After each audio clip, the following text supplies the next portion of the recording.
Good evening, friends. How are you? Brickey here. Live streams have moved over to Tuesday night. I'm super excited about it. I had some things move around on my schedule where my Tuesday nights became available for this. I got my co-host here, the smudge, still on the wall. Obviously, I didn't fix it yet. There you go.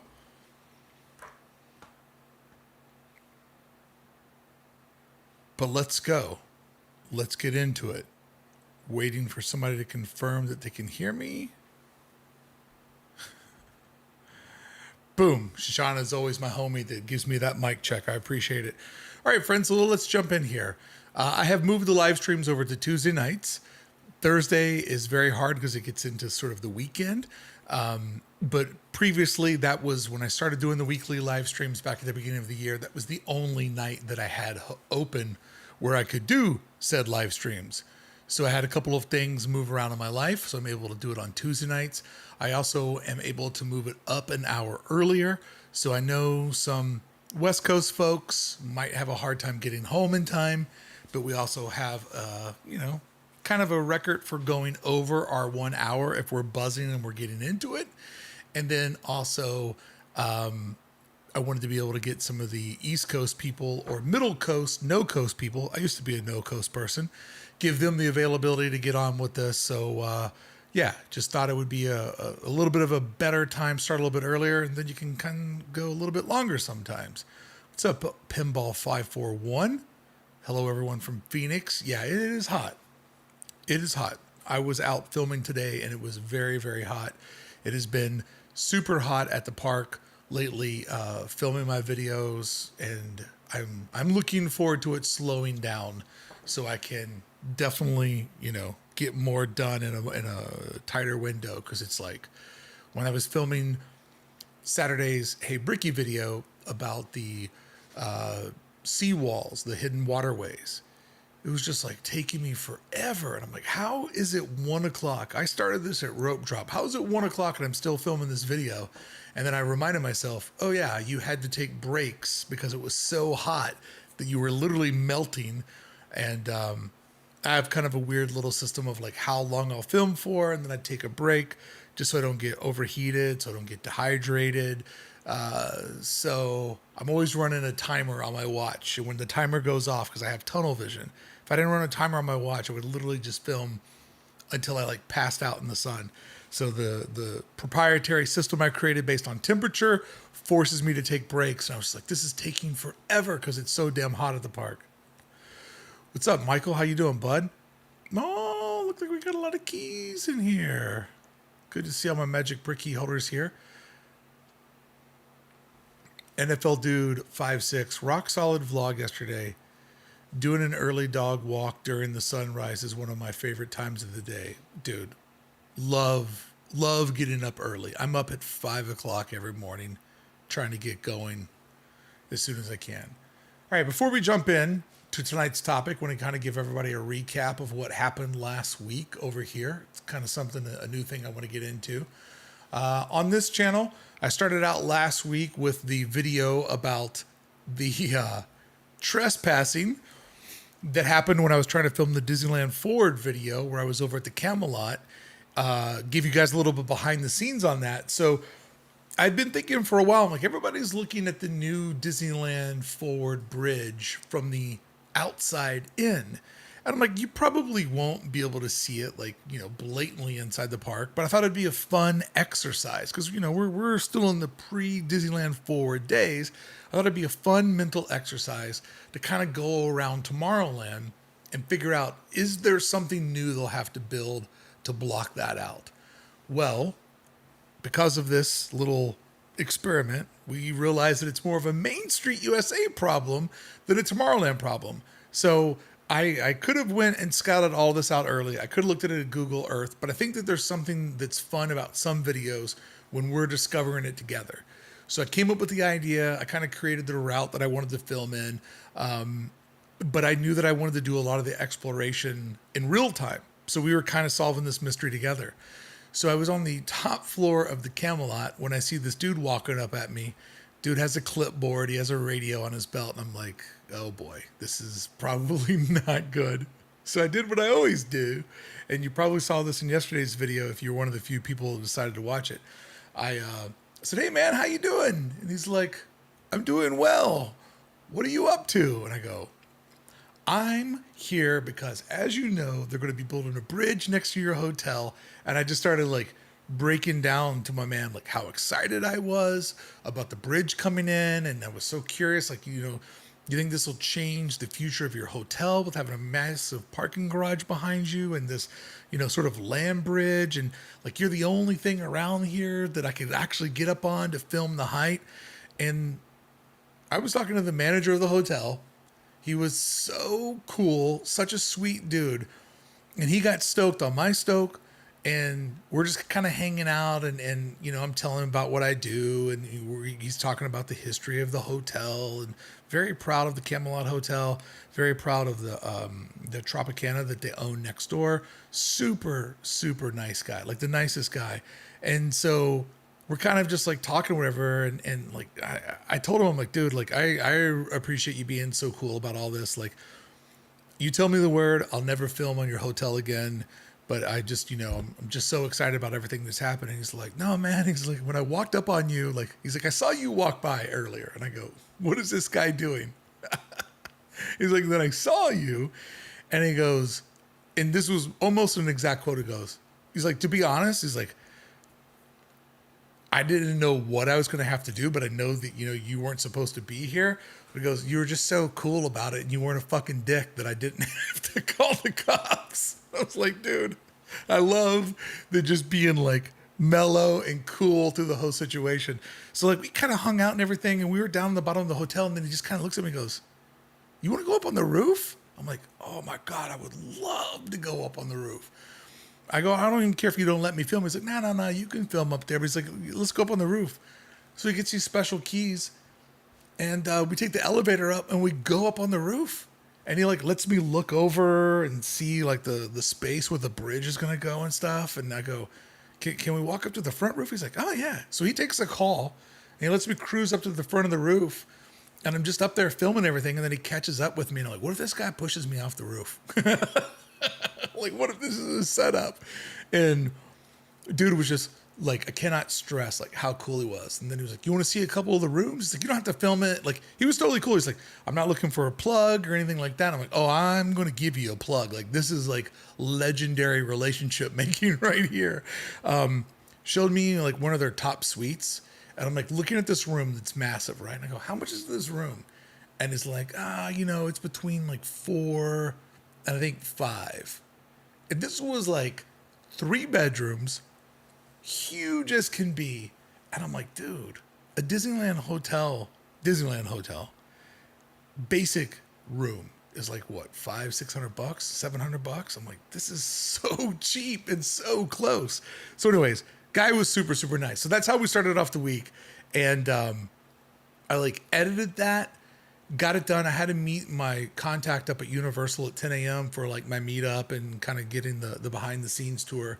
And so like I put that video up and I was just like, hit the road. And later on that day when I took a break, I'm like, oh, how did today's video do? And I was so excited to see how everybody was like stoked on the whole, like the guy let me on the roof. And the best comment, I don't know who wrote it, but the best comment was, hotel manager who trespasses Brickey is playing checkers. Hotel manager who puts Brickey up on the roof is playing chess. And I thought that was the absolute best comment.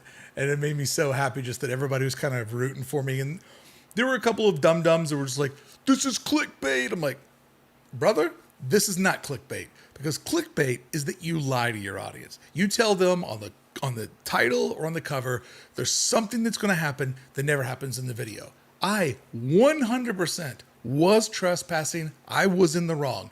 And the dude 100% was super cool about it. We became buds and I was given an opportunity for being opportunistic. And the one guy who got really, really kind of like, this is clickbaity, blah, blah, blah, blah. You didn't end up getting kicked out of Disneyland. I said, oh, brother, nowhere does it said I got trespassed from Disneyland.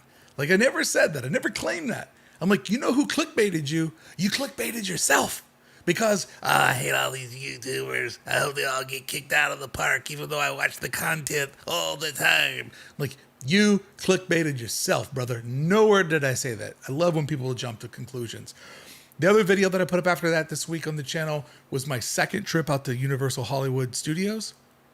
That's right, Universal Hollywood Studios. That's the name of it. And man, I am loving going out there. It was my second trip. First time I went, I had my world's greatest tour, Adam the Woo, showing me the ropes. This time I went by myself. I didn't have these little microphones. I forgot to put these in my bag. And without these, it changes every way where I film a video. Because if I hold out the camera, I know how far I am from the camera, and I don't like to talk loud in the parks. I have a loud voice, but I wear the microphone, as you've seen in all my videos. I wear it like right here on my blouse. And so it's really close to my mouth. So without having my microphone, I'm like, oh, this really affects what I can film, because I did most of the footage like kind of like talking into the back side of my camera, so I wouldn't have to talk real loud and be annoying and stuff. I don't ever want to be annoying, and I wear all black in the park to get as least amount of attention as possible. So that affected what I could do, and I go, well, you know what I did the first time I went to Disneyland? I walked the outer perimeter of the park, and that really kind of let me learn things. So I did the entire upper perimeter of the top lot, and somebody in the comments was like, that's not how you learn a theme park.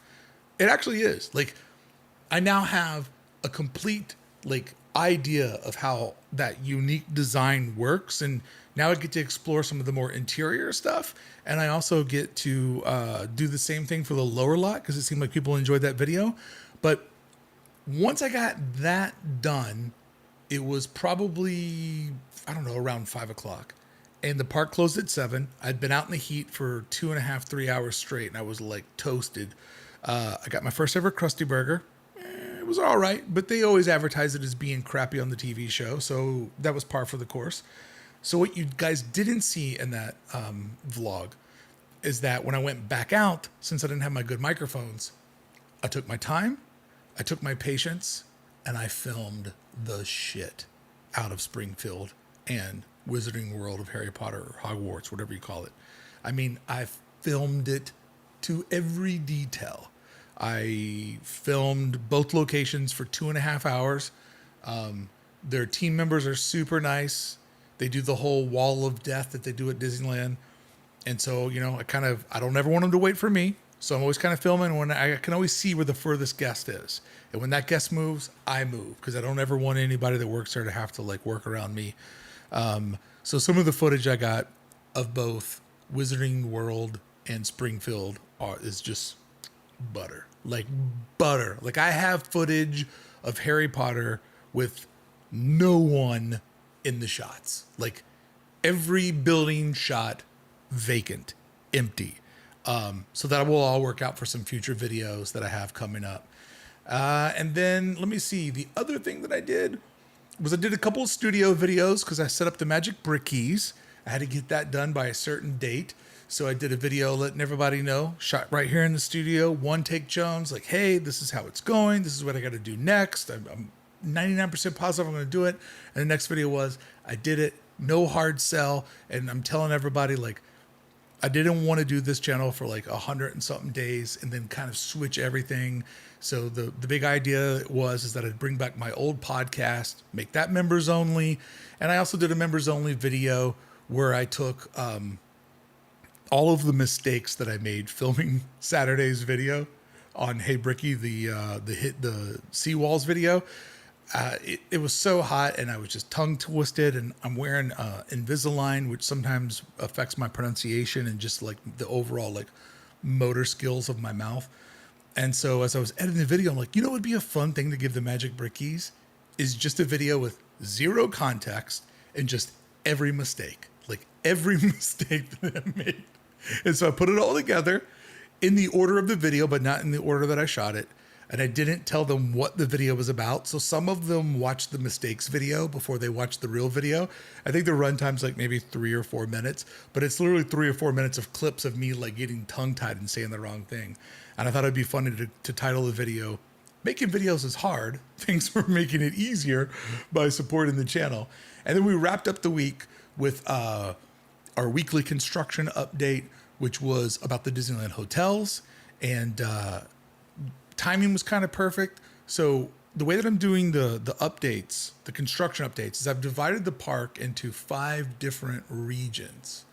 And each week we do one of those regions. It's Disneyland, DCA, Downtown Disney, Disneyland Forward, where right now it's just kind of speculative until the shovels go in the ground.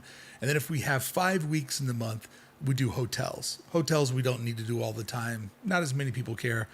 But Disney announced that they were doing away with early entry, that they were getting rid of the Pixar Place proprietary entrance. So a little bit of hotel news fell on my lap at the right time. The video did much better than what I was anticipating. And then also I went over and I broke down the construction progress that's happening on the back of Napa Rose. Napa Rose, one of my favorite places to eat on the resort. And that ended up being good luck because they made some announcements about Napa Rose at Destination D. And so there's that beautiful creek wall that's on the back of the restaurant, and they cut a portion out over on the far left and they cut a portion out over on the far right. And I couldn't understand. There's a trench along the bottom, but the trench looked like it was more for running like conduit for power and all this stuff. And I'm like, are they going to do like a wheelchair lift on the left and the right? Like they wouldn't put a walkway down there because they need to keep those guests separate from the guests inside the DCA because that's the security perimeter. They're not going to have guests walking around there. So I couldn't quite figure out what it was until I saw the new concept artwork. And I realized, like, oh, they're running gas lines because they're putting a fireplace out on the outside. They're doing lots of lighting. They're basically going to make that patio like a real vibe spot. There's also framing for a sign. So it used to be you would just walk along the back end of Grizzly Peak and you could just kind of tell the hotel was there. But they're going to full on flesh out the patio of Napa Rose. So when you walk by, you'll see the popcorn lights and fireplace going and just kind of see the vibe of people that are hanging out on that patio. So that was a cool little find. And then putting up videos every day, I just wanted to go easy on Labor Day weekend. I had something I wanted to talk about, something I want to get off my heart. Just did a little walk and talk, went around and talk. And I want to just say, for the 3,000 people that show up to watch the personal videos, I appreciate you so much. I really, really appreciate the people that watch that video. In fact, when I look back on the week that was on the Brickey vlog, you know what video got the most amount of comments? Well, getting trespass, of course, because that's drama, but 101 comments on the video that only had 3,300 views. So the video that performed the least had the most amount of comments, and that means that it resonated with my friends. And so I sincerely appreciate everybody who showed up to watch the more personal video. That really, really means a lot to me. So that's the rundown that I had on this channel, but I'm going to drop a couple of links in the chat right now. I was a guest over on Disney Dan's Fun podcast, Disney Dan Becker, and that was a great time. So here's a link where you can find me over on the Fun podcast. And I was also fortunate enough that I got invited to do the Live at 5 over on Mice Chat. Oh, Carl, welcome to becoming a Mark Hopper. So my friends over at Mice Chat also asked me to be on their Live at 5, which was fantastic. They do a live stream 5 o'clock every Thursday. And I walked around with their photographer, Mike, who's a really super nice guy, former man that served in our service. A really, really cool guy. So we walked around, we did a live stream. So I put the link to both of those in there. If you're looking for some fun content, the podcast with Dan is absolutely wild. It's adult rated. And then walking around with Mike over at Mice Chat and just doing like kind of a walk and talk was really, really fun. So it was kind of the week that was, and the content. Put up the first episode of Disneyland for Designers, the podcast for members. Put up that little blooper reel. And now I'm here to kick off another week where we're doing our live streams Tuesdays at 6 o'clock. And I'll be honest, not only did my schedule arrange, not only is this nice because now I'm not competing with Mice Chat. Now I'm not overlapping with David over at Fresh Bake. I hated that that's the way that it had to work, but that was the only day I had. Wheelie Man, thank you for becoming a Mark Hopper. I appreciate you, bud. All that sweet Mark Hopping. You're going to have such a great time. So not only did it work out well with my YouTube friends that I could be on my own night, But it also worked out well that I get to watch Thursday Night Football. All right, so let's jump in. I'm going to read some comments, and then we're going to jump into 5 stories or 5 announcements from Destination D. But I just wanted to start out kind of recapping the week in case you missed something, giving you a little behind the scenes, kind of telling you what's going on and kind of giving you an idea of what's coming next. Mike, thanks for coming to Mark Hopper. I appreciate it, brother. Thank you so much. All right, let's see here. Let me see, is there any comments or any questions that I can answer before we jump in? Broken All Broken, can't miss the Blue Hour in Galaxy's Edge. Broken All Broken, you are so right. Galaxy's Edge looks the best in the Blue Hour. Its Golden Hour is a little convoluted. Like, you don't get the best Golden Hour there. The best Golden Hour is Rivers of America. But man, oh man, the Blue Hour there is magnificent. Still looking forward to the funds update. Don't forget it. No, I won't, Jonathan. I will be doing a funds update. I don't know if it'll fit in this week or maybe next week. I will be doing the funds update for, I'm now behind a month. So there'll be 2 of those coming out this month. V-Rod Trippin says, just jumped on. Really loved your walk yesterday. Thank you so much, man. It means a lot to me for all the people that watch the personal videos. Because, like, the goal here, you know, I'm fully transparent about everything. The goal here is this. The higher the Disney videos go, shit.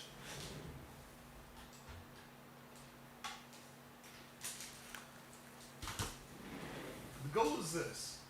The higher the Disney videos go, you can't see that.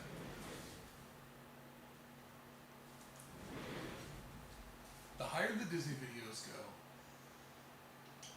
I hope that it brings up the personal videos. So if these videos go higher and higher, I hope that it just slowly brings these up. That's the goal. Because the overall goal is to be free to go to wherever I want to go, do whatever I want to do, film whatever I want to film, and know that I got enough friends there to make it all possible. That's the goal. So we're going to just kind of keep leveraging that system. So everybody who's in on this ground level here, I sincerely appreciate you. You might want to repeat. You couldn't hear me when I was over there. So the idea is that the more that the Disney videos grow, hopefully they will bring up the personal videos. And so the overall goal is at one moment that the bottom level is so high that the channel kind of supports itself and I can keep grinding and keep going. Pandora 576, yesterday's video gave me a new appreciation for fall. I love that. Absolutely love that. No, directional mic's not going to pick me up all the way over there. No chance. I'm just over there talking to myself, which is something I do a lot. Pinball 541 says, Brickey, I love yesterday's walk and talk, the Mark Twain quote. The quote, if you tell the truth, you never have to remember anything. That's the quote that I dropped in there, talking about keeping it real. About lying in life is how I live my life, less drama. Absolutely. Absolutely. All right, let's jump in. So there was the Destination D this weekend, which is always the halfway mark to D23 because they like to do it every other year. They could definitely do D23 once a year, but I do appreciate the approach of let's give the machine time to grind up and to build things. And I had almost booked a trip because I want to do one more trip before the end of the year out to Walt Disney World. I almost booked a trip to be out there this week where I would be boots on the ground. I was going to buy a ticket to Destination D. I don't know if I'll go back to D23. I don't like being someplace where it feels like no matter where you're at, you're always in the wrong spot because there's something big happening over here. So you wander over here, and then it's like, oh my God, it's over on the main stage, bro. Now it's over here. And now it's multiple locations. I don't know. I've not done a Disney cruise yet. Maybe one day. Never done a cruise yet, but that's going to change when I go to Europe this fall. So I was going to fly out there and not do the event, but be boots on the ground. So whatever they announce, I could just go do a video about whatever they announce. Because I had a feeling and it was a very accurate feeling. It was going to be way more Magic Kingdom centric than Disneyland, because everything that's happening in Disneyland is kind of like on the horizon. So I thought if there was anything that was fast and loose, it would be happening out at the Magic Kingdom. And I'm so glad that I didn't fly out there for that. I've only got one more trip probably on me before this year's up, because I'll be in Europe for over 2.5 weeks, where I'm going to be doing some Disney stuff in Europe, some really cool Disney stuff, off the beaten path Disney stuff. Deep back. Oh, thank you for joining the Imagine level of the Magic Brickeys. I appreciate you. So I'm glad I didn't do it, because it was a pretty weak listing of offerings if you're a theme park person. Now, if you're into merchandise, you probably had a blast. If you're into content, you probably saw some things that you were excited about. But as far as being a theme park fan, like that's my niche. That's my kink inside the Disney ecosystem. It was a little on the soft side. I would say big time on the soft side. So here are 5 things that I got excited about. And, you know, none of these are like so insane that I was like, damn it, I wish I was out there so I could do a video about it. I mean, in fact, I could probably do a video about all 5 of these things with the footage that I already have, because there's many YouTubers that just like film a video and then delete their card. I have hard drives and hard drives and hard drives. I have all my B-roll. I document it all. I categorize it all. So like if I need to do a video about anything, I can be like, weird angle of the Jungle Cruise. Which park do you need it from? And I know that I have that footage. And then I also know, do you need it at nighttime? Do you need it in the morning? Do you need it in the afternoon? Like I'm just filling up hard drives over here of Disney park footage. That next pandemic, I'm going to be ready, baby. Miss Disney Diva. Hey, Brickey, I was wondering if you noticed the Fast and Furious spray painted wall directly across from Harry Potter entrance and what you thought of the interference in separating the 2 spaces. I actually said in my video, Miss Disney Diva, that I did recognize it. And I pointed out that that is one of the things that Universal's wild. Because like some things are so well done, better than I thought. And then other things I'm just like, oh, this is clearly where you didn't give a shit. And standing inside of Witch Boy Land and looking out the keyhole and seeing airbrush on a brick building is just so weird. And like a huge difference between Universal theme park design and Disney theme park design. And I'm not saying one's right or one's wrong. There's just differences, and different people like different things. Disney would have made that brick building one of the characters' garages. I've never seen Fast and Furious. I mostly watch the Fast and By Curious series, but I don't watch Fast and Furious. So if I was watching that movie and I knew who the characters were, I would assume that there's like a garage where they do all their work, right? Like that's their HQ. A Disney theme park would have given that building a backstory. A Universal theme park goes Fast and Furious, which I'm pretty sure, I don't know this for a fact, but I'm pretty sure that in the movie, they don't look at each other and go, that's why we Fast and Furious. Like, I just don't think, it's like, you know, Luke Skywalker never looked over at Han Solo and said, that's why they call it a Star Wars. So I don't think that they're aware of the universe that they live in. So painting it on the side of the building is like kind of wild. But I will tell you this. I'll never ride that ride. No way will I ever ride that ride. But I was given a POV preview of that ride.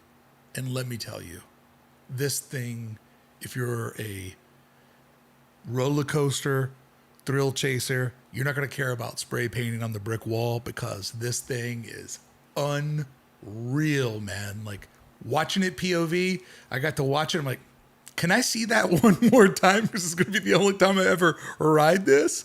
Oh my God, is that thing going to be great for, you know, the Dylans of the world. It's going to be great for the people that are the ride crushers, because man, oh man, is it a crushing ride. All right. Let me get back to what I was talking about. So anyway, Destination D. Glad I didn't go out there. None of the announcements were that crazy, but there were some announcements. Jeff, welcome to Imagine. Will, thank you to Imagine. Dude, I'm appreciating people coming on board. I hope you enjoyed the first episode of the podcast for Imagine and Up. And thank you to all my Mark Hoppers and everybody else. I'm sincerely appreciating it. Okay, so let's jump in.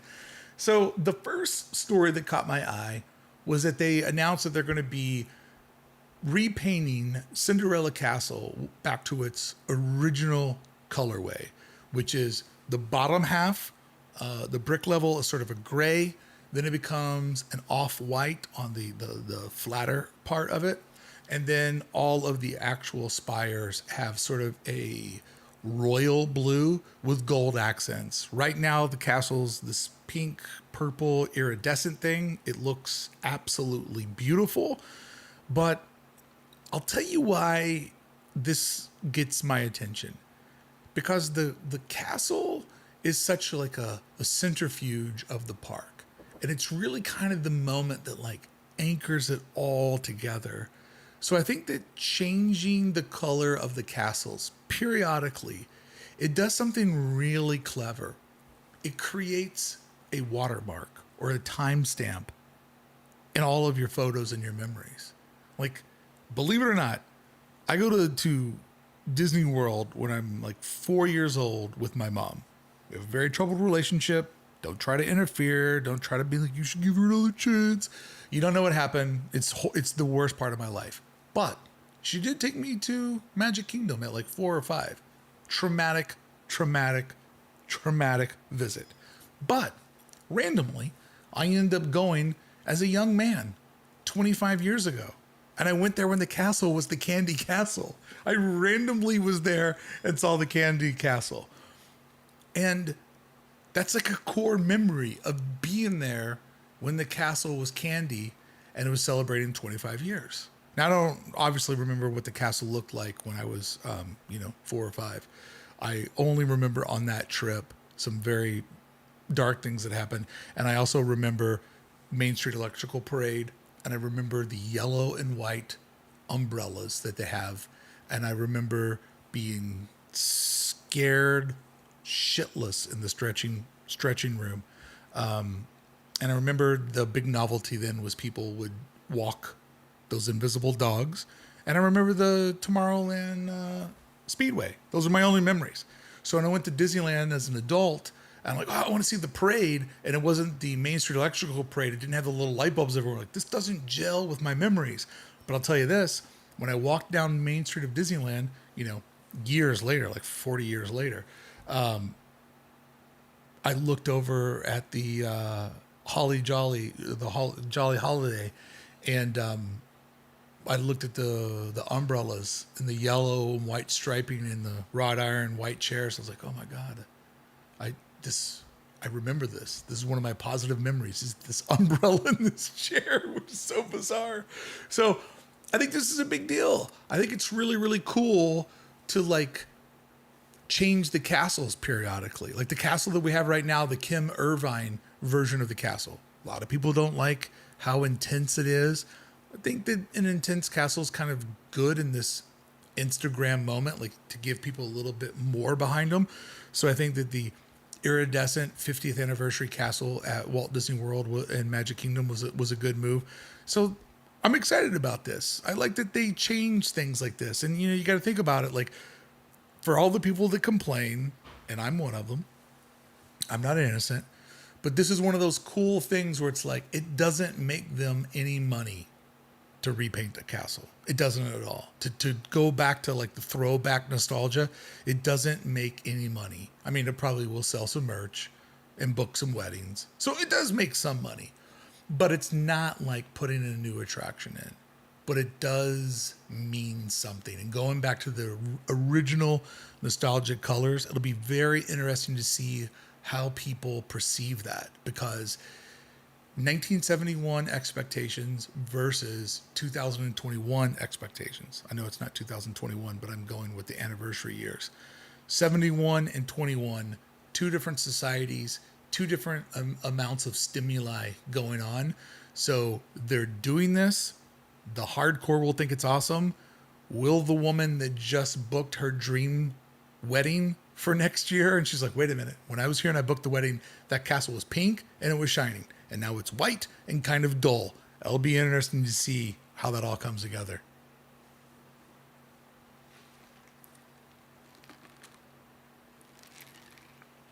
That is a great idea, Jesse. How will a white castle absorb all the projections versus an iridescent castle? Wheelie Man.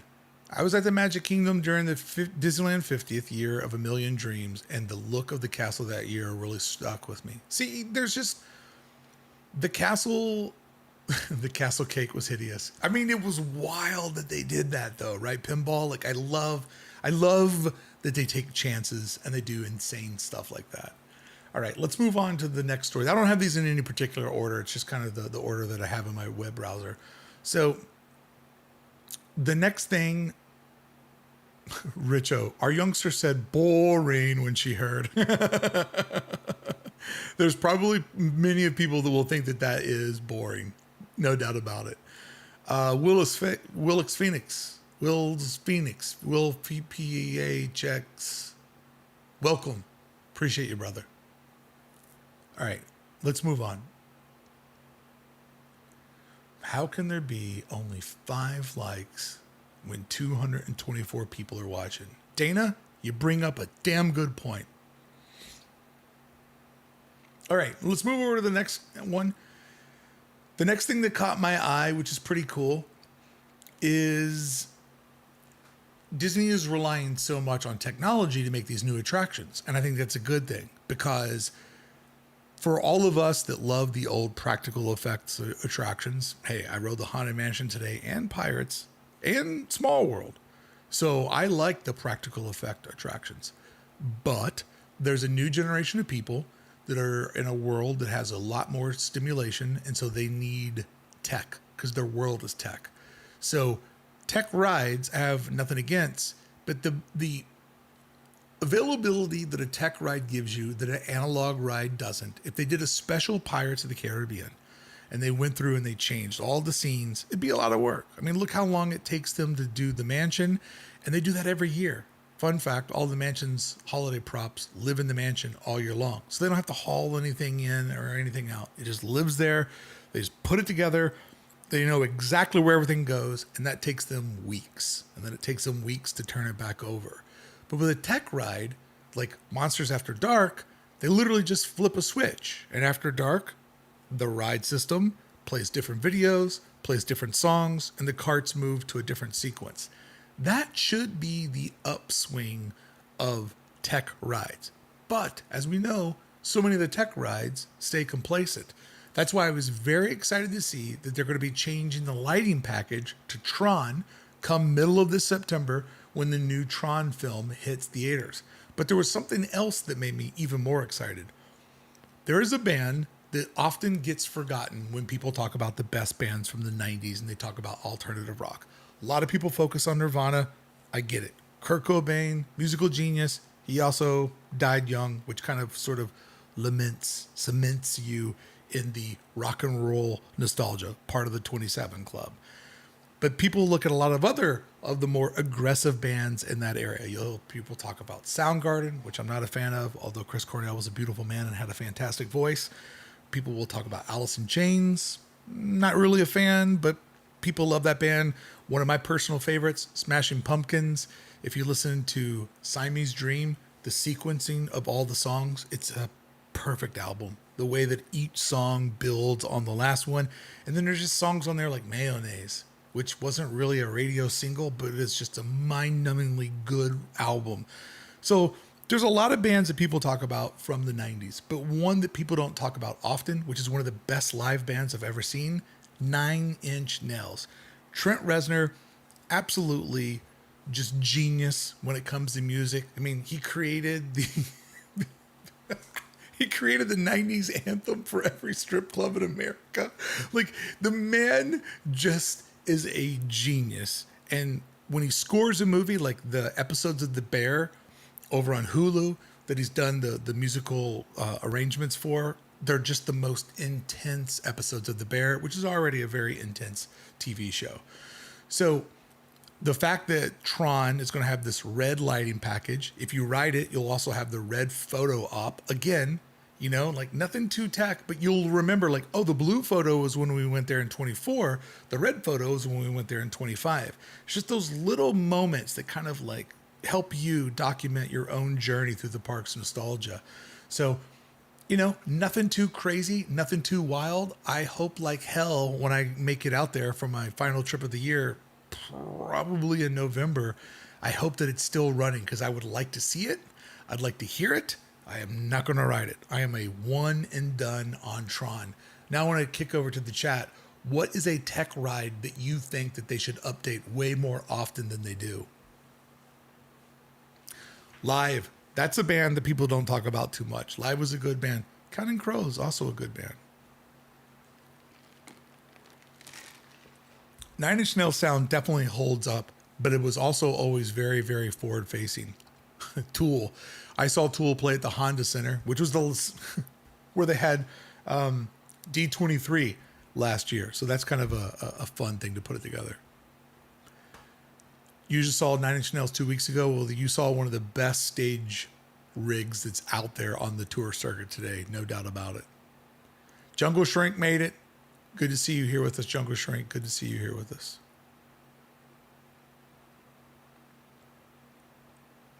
I'm just curious, though, are there any Dream Theater? Whoa, what a deep cut. We are not going to talk about Tomorrowland this week. We do that every week. We are not going to talk about Tomorrowland every single week. Hector says, upgrade the sound design in the Haunted Mansion. Would you like speakers in the Doom Buggy?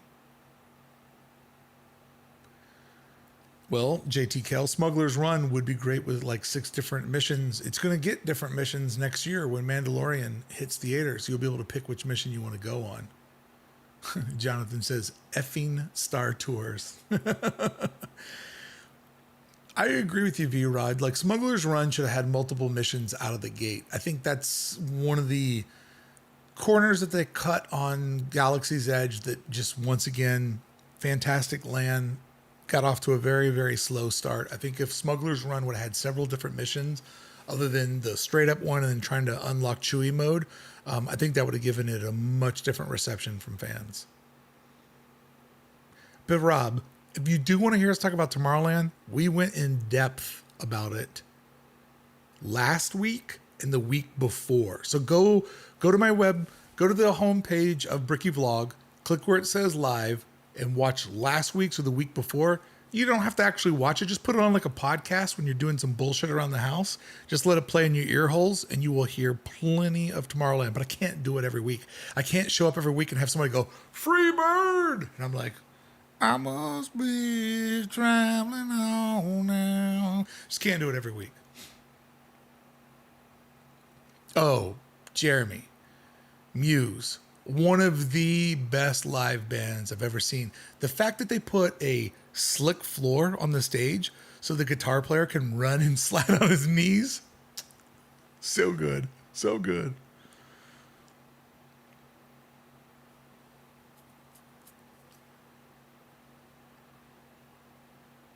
The Alba spot does need a frame.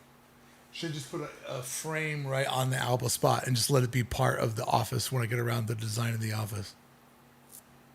All right, let's move on. If anybody has some updates, I'll check on it. Okay, so another thing that I got really excited about, and I would like to maybe find this online to see what they talked about, is they did a breakdown on the studying that they have been doing while they're creating the style guide for Villain's Land. So they have come up with a term called conjured architecture. And they did sort of a brief little thing where they showed how they've had Imagineering teams that have been going to Paris, France, one of the most beautifully designed cities on planet Earth. They went to Barcelona, Spain. Never been there, but it's on my list of places I'd love to go. And they took note of lots of old Art Nouveau designs.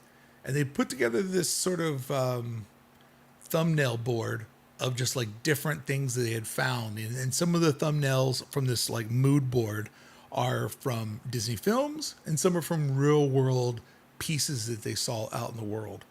So basically, the way that it works, like for Lincoln Design Co., where I work at as a consultant, and how top level design studios do this, I'm sure Imagineering does the same thing. Kind of the first part of a big creative process is you create a mood board. Now, a mood board's an interesting thing because all of the work in there, it doesn't have to be your work. You can put some of your work in there, like they have clips from some of their famous movies. But when you're a design studio, you'll put your work in there, but maybe you'll put some other people's work in there, and you'll put some real world things that exist. Because the idea of a mood board is you're basically creating like parameters, and you're saying, this is what it's going to look like. These are how we're going to make design decisions.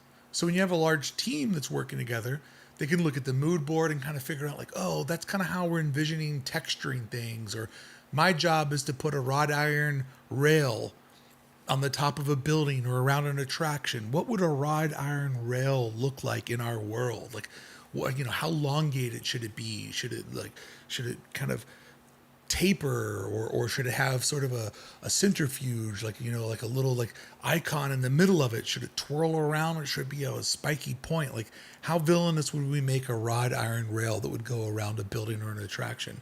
So every project starts with this phase of putting together the mood board, kind of letting everybody in the room see what the overall vision, what the overall vibe is. I put these together for projects all the time. And the cool thing about this is that you're basically, in our case, we're creating something and we're giving it to a client. And so we're saying to the client, like, here's a menu, shop from it. What tastes good to you? What do you want to get more into? And I would encourage the client, like, go through the mood board and just mark out everything that you hate, but circle anything that you love. And maybe we might make a second round of a mood board where we get even deeper into what that vibe is. But once you've established the mood, then you can establish the vibe. Then you can establish the design. So the fact that I'm so excited about conjured architecture, this means they are moving forward with Villain's Land. They heard the pop that it got at D23 last year, how excited people were. And the first step of all these projects, Imagineers going down Route 66 and taking photos of all these different things that they want to use when they're going to go back to California and design and then later build Cars Land, Radiator Springs at DCA. Imagineers traveling the world, going to exotic places like markets in India, taking reference photos of lamps and all kinds of textures so they could come back to California and design Batuu and then replicate it at Hollywood Studios and at Disneyland. So the fact that they're out sort of doing this first step, if I work for Imagineering, this is where I would love to do it, where it's just like, let's just capture the vibe. Let's just put it all together, and then we'll let the suits tell us what we can afford. But I love that, obviously, there'll be a mixture of Disney's in-house work because, this land's going to pay tribute to some of the most classic villains inside of the legacy brand, but it also will have real-world application, real-world destinations, real-world problem solving. So when you walk through there, what will make the fantasy feel real is that gravity, that gravity that will bring it all into our world. That step is happening right now.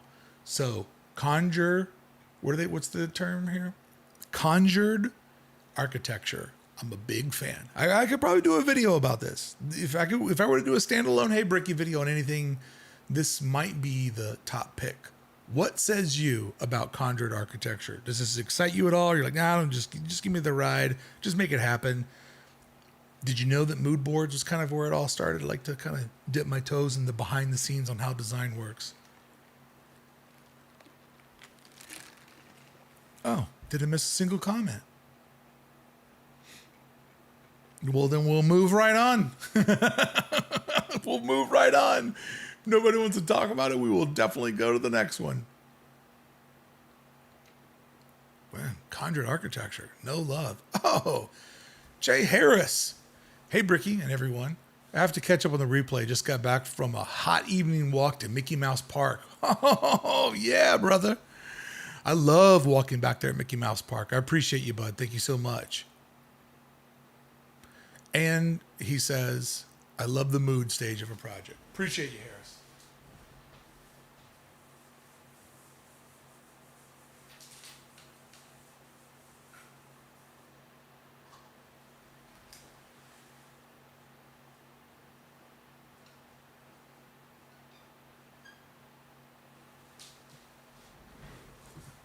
Thanks, brother. Appreciate you.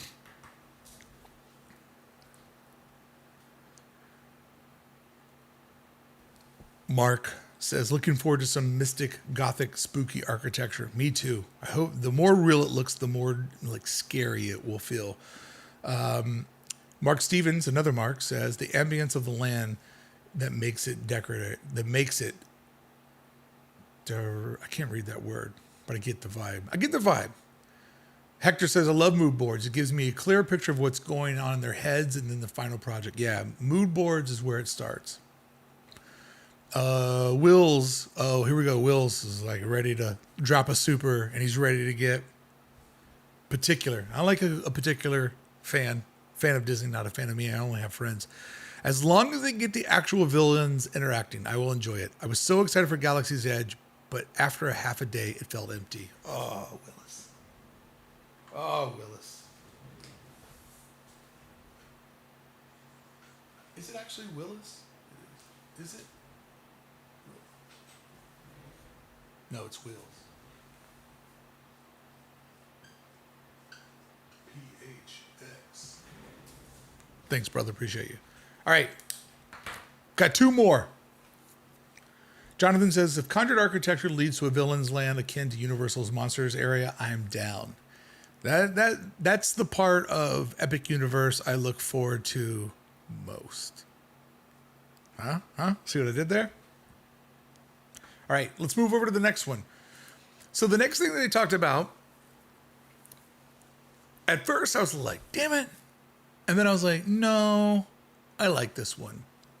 Carousel of Progress is going to get an update at the Magic Kingdom where they're going to add the Walt Disney animatronic. Now, what's interesting is that they've already built the Walt Disney animatronic, so why not build two? When you look at the concept artwork, and sorry I don't have it set up tonight where I can have the concept artwork here live. He has his famous royal blue cardigan sweater on with his navy blue tie. And there's some interesting things. On the drawing board, on his workman easel, there is one of the concept art drawings for Epcot, but back when it was going to be a city and not a theme park. There's a bunch of art supplies. There's the Starphone like bust of Lincoln's head, which is kind of very cool. That's sort of the mold or whatever that Blaine Gibson did as the sculptor. So I love the nod of having the Lincoln head behind him. And it's like, bro, you're going to become one of these in your afterlife. There's also a really cool, I'll just see if I can, let me just pull this up. Give me a second. Save image to my desktop. And then we'll just add an image over here on this. Add image.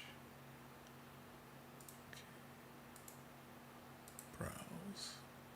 Desktop. Date. Boom. There it is. All right.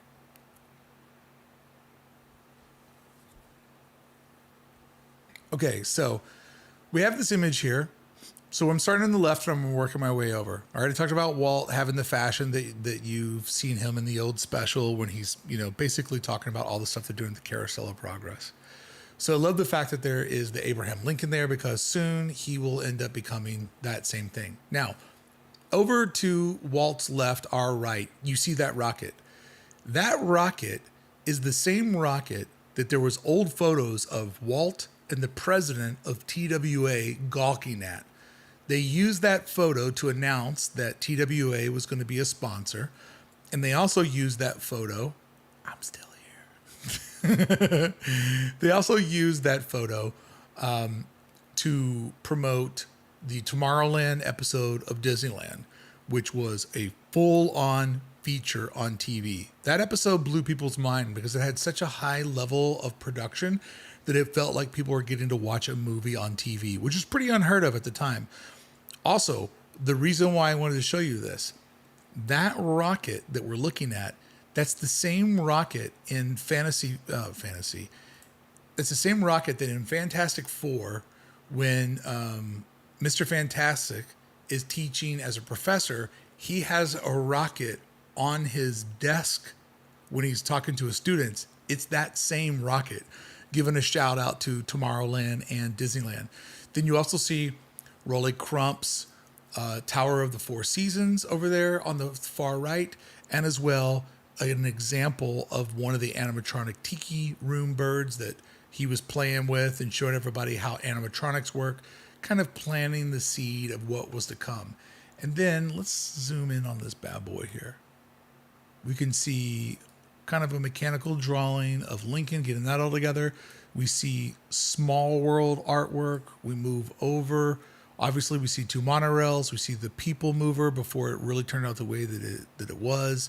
We see another concept artwork here in the top of futuristic Tomorrowland, that, you know, kind of what they would be hoping to do when they did Magic Kingdom as part of the Florida project. So there's some really cool stuff in there. So this is why this is cool. At first I was like, damn it, man, that should just be a Disneyland exclusive. But then I stopped being a jealous lover and I realized this. When you watch the Carousel of Progress, there's the opening sequence where you just look at a logo. So there's a spot on the wheel to put Walt there. If Walt is 1964 World's Fair Walt, and he's going to talk to you about, you know, Carousel of Progress and stuff, that's really, really cool. But then I thought about it and I'm like, no, Magic Kingdom needs this, because what I really want Disney to do, and this gets into my final pick and what the first episode of Disneyland for Designers, the podcast, exclusive podcast for Magic Brickeys holders as a thank you for supporting the channel and the content. I want Disney to realize that one of the best stories they've ever told the world is their own. And the more that they learn that the Walt Disney story, the Disneyland story, and eventually the Disney theme park story, it is one of the greatest stories that has ever been told in the history of entertainment. And it's theirs. It's their IP that they own. So I think that anything that allows a guest to go into the park and have a stronger emotional attachment to Walt, his vision, and the theme parks, that's a really smart move. And sure, you got to get Moana in.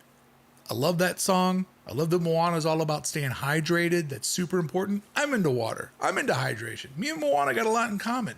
I think Moana could be wherever she needs to be. But you also need to make sure that you don't get so focused on the films, because now Disney is a 100-year product. Walt is one of the most famous people of the last 1,000 years of recorded history. And their story is such a great story. Told properly by the right people, it is a powerful, moving, inspiring story. So even if you don't think that you care and you just duck into the opera house to catch some air conditioning, when you sit back and you watch that little documentary about Walt and you hear him talk, it really does sort of make you realize that everything around you wasn't always built by a mega corporation. It was a very ambitious dude who put everything on the line and saw a vision for entertainment and kind of reinvented what real world entertainment could be. And if you think about it, through the advent of social media and the destruction of the American mall, the type of entertainment that Walt was envisioning in 1955 is the most popular type of entertainment in 2025. People don't go to the mall. People don't shop. So many of these experiences are now virtual. We do them through computers. We do them through phones. And yeah, you can watch Disneyland through your computer, through your phone, through your TV. And I appreciate it. Appreciate it even more if you watch the ads.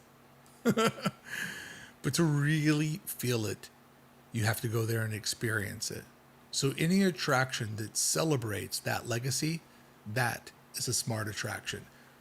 Also, adding Walt to the Carousel of Progress probably means the Carousel of Progress is going to last another decade or so.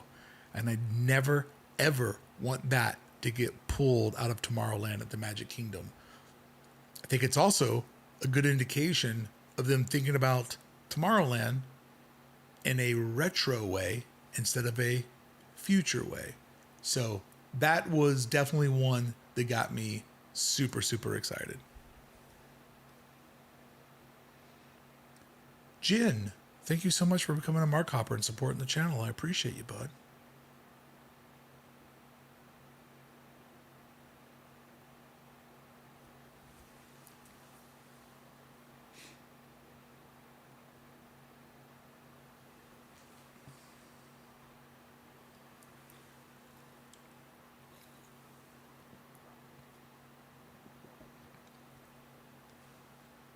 Let's see what Will says.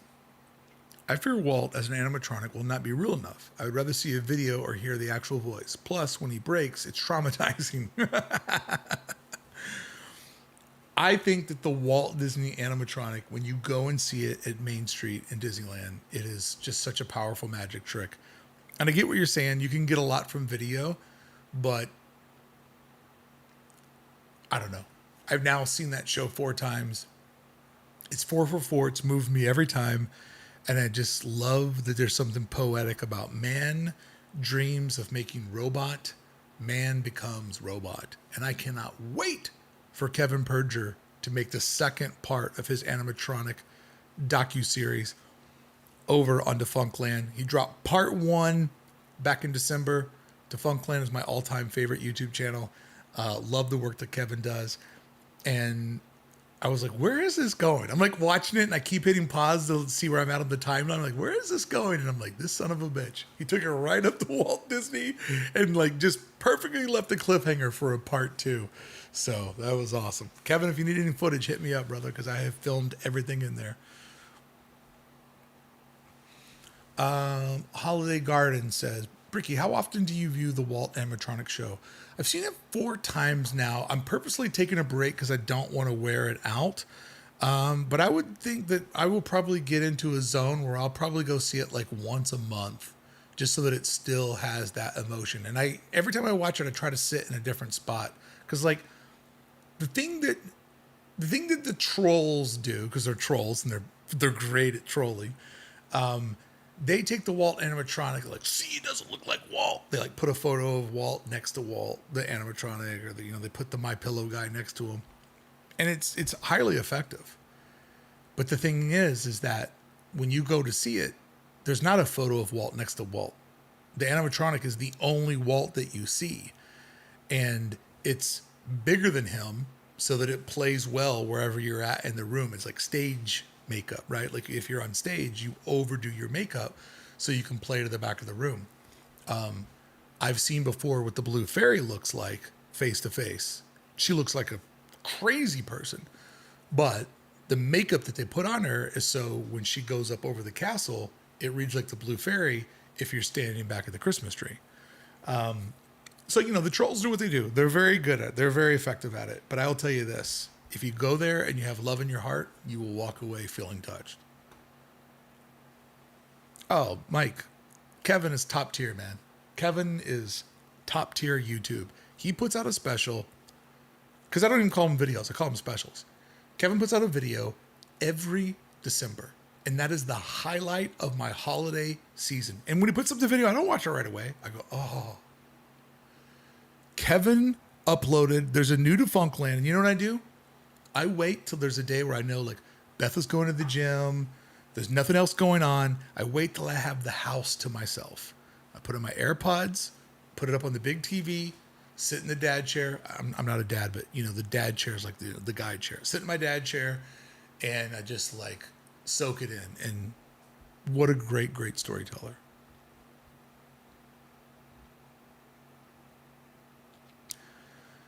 Jim's Junk.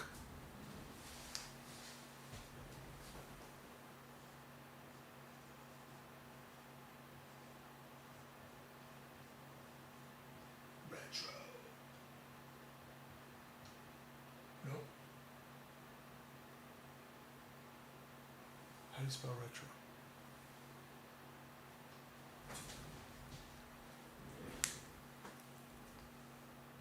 Thank you, brother. Appreciate it.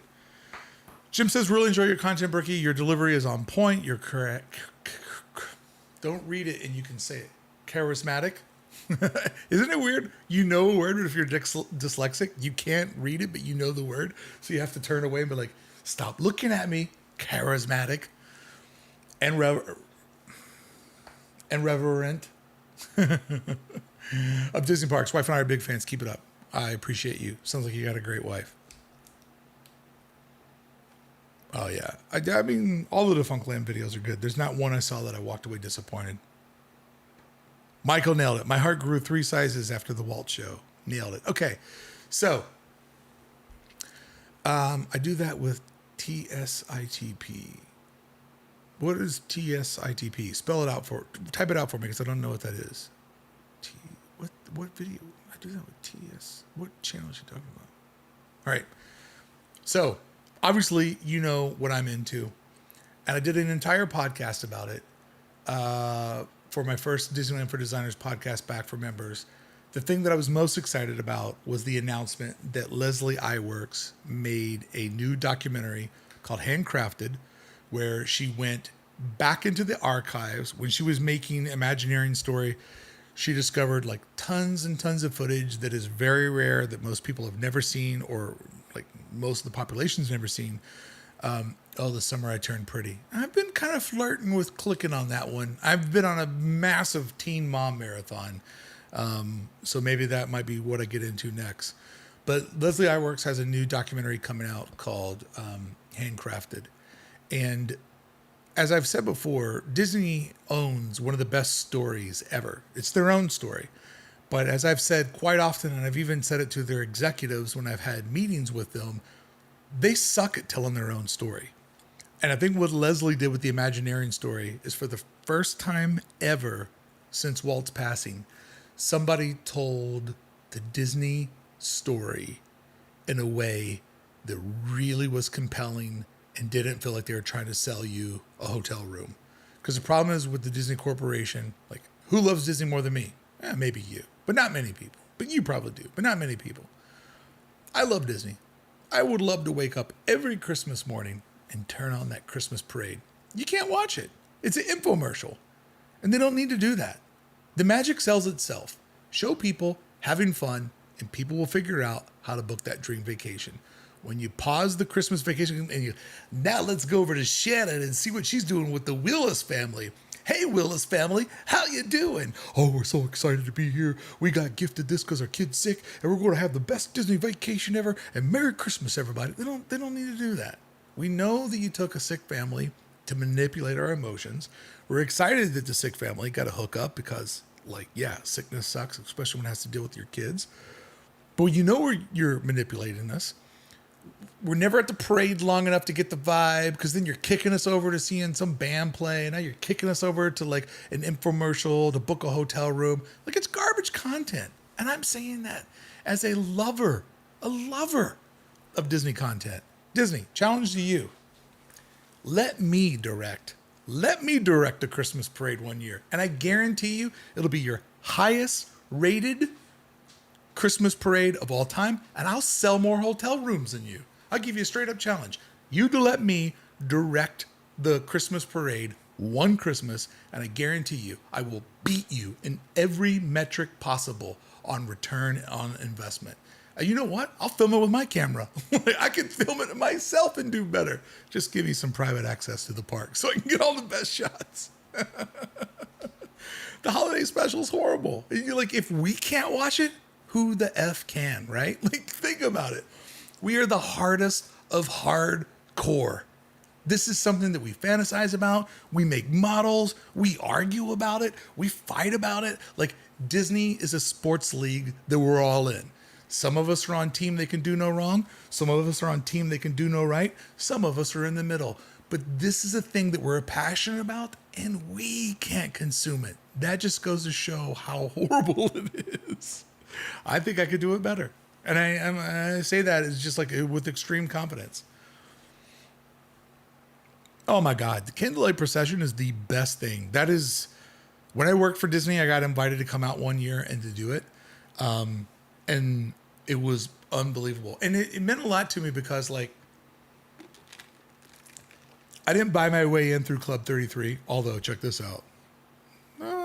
Look at these new Club 33 coasters. How cool is this? Subtle on the back, but nice. That's a nice. I didn't buy my way into Candlelight Procession because I was a member of Club 33, or I didn't get an invite from somebody. I literally got an invite for working for the company. And the meaning of Candlelight was like Walt always wanted it to be a thank you for the people that made the park an exceptional place. And it was like a holiday gift to all the people that made Disneyland special. And so to get invited to come out and to sit in one of those seats as somebody who like earned that spot. I was somebody that year that made the park more special. And I sat next to an opening day like OG Mouseketeer, which was wild. And then what's his name? Kincaid was sitting next to me on the other side. It was so wild. One of my best memories. I've only ever been to it once because it's like, what will ever top that memory? And, you know, Beth and I love Christmas, and Christmas is hard when you're away from your family. Like, to everybody here that gets California and your family, what a privilege. Like, I can't even imagine what it's like to have California and family. Like, we had to pick one over the other. For those of you that have both, you know what I just said to you mentally. I didn't need to say it out loud. So anyways, one of my greatest memories was getting to do that. So there's my top 5, friends. Repainting the castle, updating Tron, getting to see that they're working on Villain's Land and they're creating their mood boards. Carousel of Progress, putting a little bit more of Walt into Magic Kingdom, but also putting more retro into the park. I think that could be a really good sign and a sleeper hit. And then obviously knowing that this holiday season, hopefully we'll get part 2 of the Defunctland series on animatronics. If you haven't seen part 1, go watch it right now. But we'll also get another Leslie Iwerks film. And when I got to meet Leslie, I told her just what I told you today. Disney's horrible at telling their own story. You, my friend, you nailed it. You have on record the best version of the Disney story that exists. So congratulations. Friends, thank you so much for showing up on our Tuesday night. I appreciate it. I'll see you here next Tuesday, although I have a dentist appointment. So maybe we'll do it from Laguna Beach. I don't know what time it'll be next Tuesday, but it will be next Tuesday. Tuesday's the new ritual. Most times it will be here in the studio. I film the videos on Thursday, which makes it kind of hard to get home to do a live stream. And with how hot it's been, I'm like wiped out. So we'll be doing them on Tuesday nights. That keeps Thursday nights open for Fresh Baked fans. That also keeps it open for football fans. I mean, I like Fresh Baked too, but I like football better. I mean, I like... No slack to Dave. I like football, but I don't like Dave. Dave's one of my favorite people to like. I always sneak up on Dave in the park. You've seen it in my videos, like, hey man, do you know how to get, like, I always ask him a question with the camera in his face. So when he turns around, I've already like got him. When I did it to him at Magic Kingdom on the last day of Libertyville, I was like, damn it, Brickey.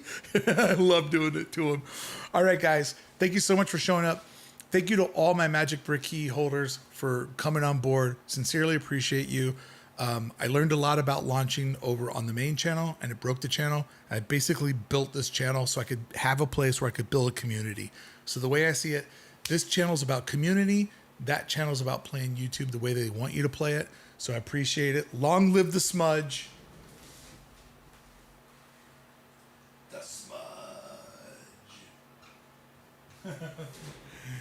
Long live the smudge.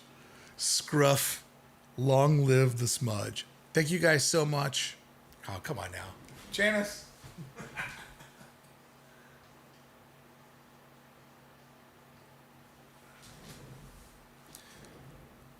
Laz. Thanks, guys. I appreciate it. If you're a Magic Brickey, make sure you go over and check out the first episode of the podcast. I will see you guys tomorrow when me and the gang do a review of Splitsville. Is it worth it? Spend some funds on it. Went hard on it. So if you've ever been kind of flirting with the idea of like, should we go to Splitsville? Is that something worth doing?